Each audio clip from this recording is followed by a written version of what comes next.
Hey y'all, 12 Soul here. I'm still out here in Tennessee where some really good people are. And right now we're going to be talking to Tracy. And he wanted to tell me a story. This is an interesting story. So, hey Tracy, how long you been out here in Tennessee?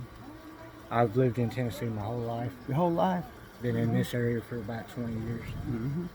And so you got some interesting story to talk about. First of all, you were saying to me you got COPD? Yes, sir. And some other interesting things happened. Before we get into the past here, have you gotten any of that stimulus check or anything like that? Yes, I did get a stimulus. So how's that? Did that help at all or no? It helped a lot because I do construction and people didn't want me in their homes. And wasn't nobody, none of the factories or fast food or anything was hiring, so it was right on time. All right, so what we're talking about is back in October of last year, so way before any COVID stuff. So yes. Let's talk about it. All right. It started out with my daughter. She got sick. She was sick for 3 days probably, and went to the emergency room, and they sent her home. They said it wasn't the flu, it wasn't any virus that they knew of or anything, just some kind of respiratory infection. Well, they sent her home. She went back one other time about 2 days later, and they said the same thing. After she was sick for about a week, one of her daughters got sick, and then like the next day I got sick. So your daughter's like 20 something? She's 23. And you've got a little daughter, little baby, your granddaughter. She's 4. She's 4. She was 3 at the time. And you're in your 40s, right? 47. All right. Let's see. But we got sick, and it seemed like as we started getting sick, she was at her worst point of it, and everything.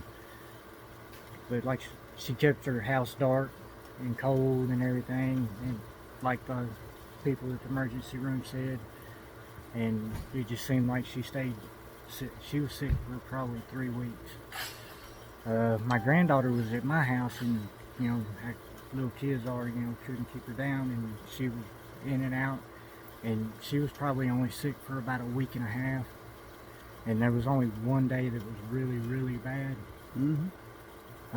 So life-threatening bad, or touch and go kind of stuff? She was 104 temperature, and okay, and having trouble breathing. Not breathe. I mean, and this is in October. Sick. So October, yes. November, December, January, February. That's 5 months before the real, excuse me, the official word on it. Now Yes. Nobody died, right? Nobody died. Okay, what did they do to give you? What did they do to treat anything? Nothing. Nothing. Nothing. They said just go home and tough it out. I mean, they didn't know what to do for it because they couldn't identify it. Now, have you been sick since then? A little bit, but nothing really major. It's more in my lungs. But I dealt with mine differently than she did. But how much of that is COPD and how much of that is... What do you think the COPD brought on? Was smoking cigarettes and being... Yes, are you a painter? No, I do drywall. Oh, so you're breathing drywall dust all the time. Isn't that fun? Yes. That'll give you COPD in a minute. Yes. And, okay, now this is funny, you guys, all right, because we're both like construction people.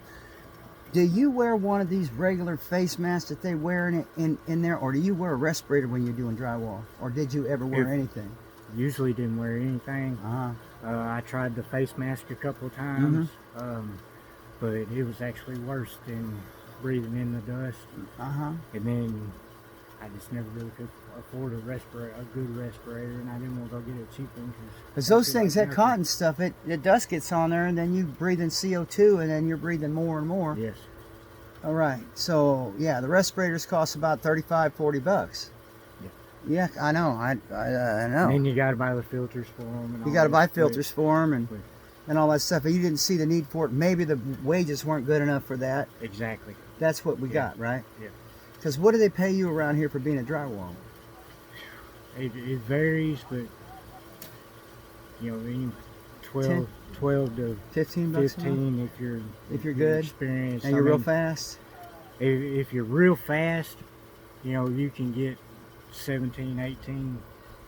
So they're Yeah, not paying you but- by the hour then, are they? I usually try and work. I pretty well work solo, Uh-huh. anyways.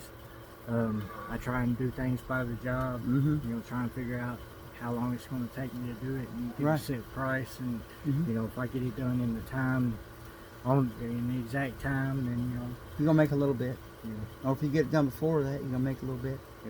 And then if it takes me a little bit longer, So you're raising a family Yes. on, is your wife working on? No. So you raised a family on that. You got your Yeah. child. How many kids did you have? 2 girls and a boy. And how they doing now? Oh, they're doing great. They're doing great. They're all over the age of 18. My girls, they really, both of them work, take care of things and everything. My son, he's a little bit more And what do you think about into Tennessee himself. right now? And I love it.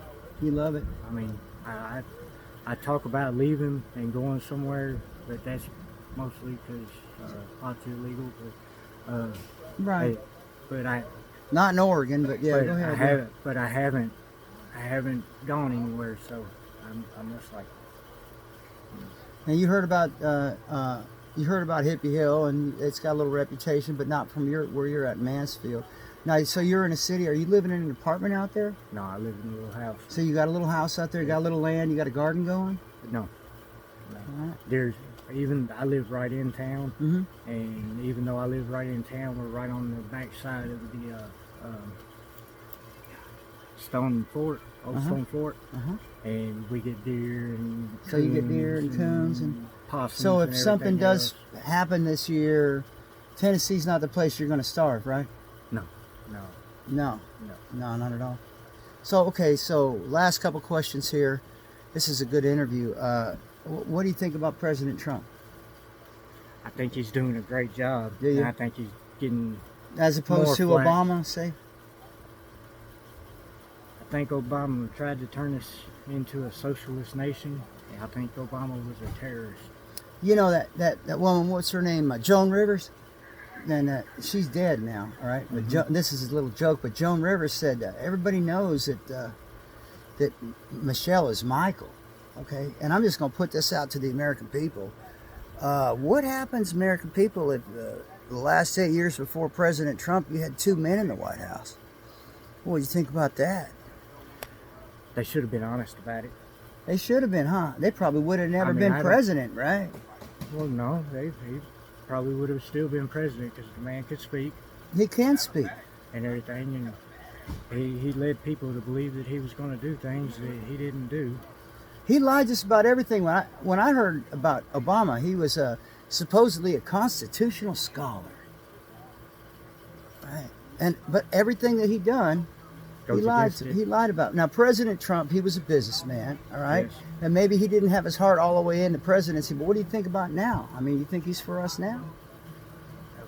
Well, if he's not, then why would he be taking all of this crap that he has, as well as he has? Mm-hmm. Because I mean, I understand the man is rude, and he says things that get under people's skin, but there's usually something good with it. It's like hey, you need to do this, or whatever. And so he's good for America as a leader. But the most thing is we got to lead ourselves. Do you believe that? I mean, who's going to feed you unless it was you? Yeah, if I don't get out and work, my family don't eat. So Right. Welfare doesn't really happen around here too easily. I mean, or if it does, it doesn't pay much, does it? not enough to really Keep an apartment. say no. Now, how do you like your I've wife's- got a little help through the years, and I appreciated it. But Yeah. it was like I said, it was just a little. And people say, "Oh, people get food stamps and everything, and they got all this stuff in their buggy." Mhm. Well, usually that stuff in their buggy, they're gonna have that'll last them for a week. Mhm. And then once that's gone, what are they gonna do? So you believe in the workman's ethic? Yes. I do too, actually. Yes. And I think America should wake up to that. That there is no free lunch out here, and this series is about the voices of the voiceless. And Trey's one of those guys that he came up and asked me, "Hey man, I got a story. I want to talk to you." You know, and I'm all for that. And because you know, not everybody's got a YouTube channel. Not everybody's going out and taking the stories and everything. But from what I understand, okay, this is Democratic state used to be, and now people are really wanting to vote Republican out here because they believe somehow the Democratic ideals of what were they? They were helping people and helping the poor and looking out for people and stuff like that. Say that's what they say, but and now that's twist Republican, right? Yes, because I mean, oh, President Kennedy was a Democrat. I guess people are just realizing nothing in life's for free, and you know, if you want it, you work for it. And the Democrats want to take from the people that are working for it and give it to people that aren't. Well, that's what Obamacare was. You know, I mean, yeah, you right. know, like people who are disabled, or the single mom, you know, that really needs the help or whatever, or whoever. If somebody really needs the help, yeah, I mean, should get the help. That's what we're supposed to do. Yeah. And that's worthy of it. But these people that are running around with 3 or 4 brand new cars, and this has been around for a long time. You know, it's not necessarily a political thing. They might have had those cars before. And people want something for nothing, right? That's what they want. Well, there's a lot of them, yeah. Yeah, and that's not what's going to make our country strong. What's going to make our country strong are people that are working for a living and doing things like that. Yes. Hold on, Samson. All right, hey, listen. Man, as far as COVID, I handled mine different, and mine didn't last nowhere near as long. All right, so what did you do to fix that? I worked with it for 3 days. On that 3rd day, I passed out at work. I went home. I laid on my bed in front of an open window with the sunlight shining on me and a fan. Where I was sick for 6 days, my daughter was sick for between 15 and 18. And because you got out in the sun. I believe that the sunlight makes there's a chemical reaction with the sunlight that causes vitamin D. I know it does vitamin D, but there's something but I believe that there's something with it that helps.